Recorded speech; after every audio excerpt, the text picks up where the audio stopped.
Patty Hamilton. And Bruce Hamilton. We live in Coventry, Rhode Island.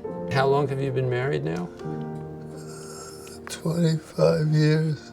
And when were you diagnosed with Parkinson's? About 10 years ago. Okay.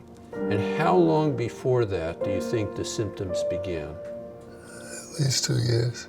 Looking back on it, you might not have recognized them at the time, but looking back on it, what do you think the first symptoms were? The first symptom that she noticed was that I walked without swinging my arms.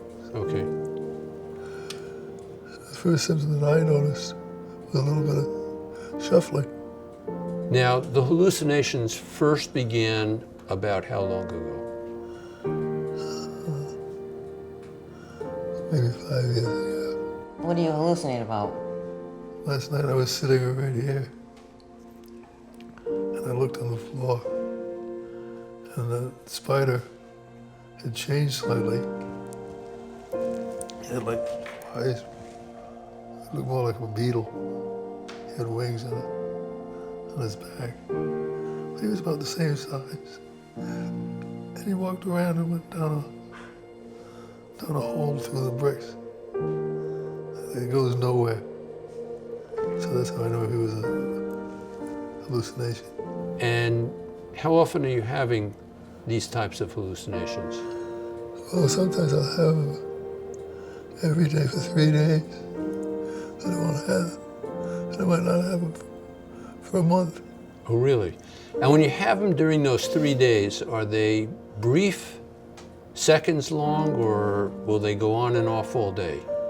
No, they only last a short period of time, maybe a minute. Do you hallucinate other things? Do you see people or animals? I've seen a woman sitting in a chair just across the room from me. And she was as real as anything. And she wasn't there. No, and he's been talking to his mom and dad who have passed away. He's talked to my dad a couple of times, and he's passed away. And then you also started developing another problem. Which one? The delusions. Remember, delusions are false beliefs. Okay. Can you describe your delusion? Okay. Something about money? You don't trust her with money. I didn't. You did not. And what was your concern? That she was giving it to her boyfriend? Yeah. Okay. That she was going to divorce me. I lost confidence in my marriage. I didn't trust my wife. You started not trusting your wife. Right. You thought she was having an affair? Yeah. More than one affair? Well, one big one. You spend a lot of time together? Yeah. Now, would it have been possible for your wife to have had a big affair? Not really. And what has the effect of this been on you? I imagine it could be devastating, or it could just be somewhat hurtful, because you could put very it in hurtful. the context of the illness, but still, It was very it hurtful. could be really devastating. Yes, it was very.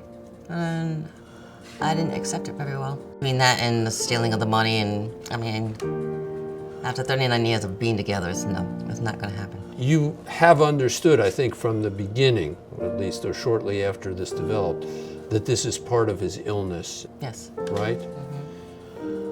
Did that lower the hurt at all, or not really? No, personally, I've come to terms with it Yeah, because I know me yes. and I know how he is right now, and I can handle it. You know, it's important to ask about these symptoms because it's very common for patients not to talk about them, not to volunteer them, and the gravity of the problem has to be recognized so that patients identify these as being equally important and sometimes more important than the motor features, and often need to focus the doctor's attention on this problem. So that I have problems with tremor, I have trouble with walking, I have constipation, and you know, I'm seeing things that aren't really there, and that's very upsetting to me. They're all very important, and they shouldn't be swept under the rug just to focus on motor features because Parkinson's disease is a movement disorder.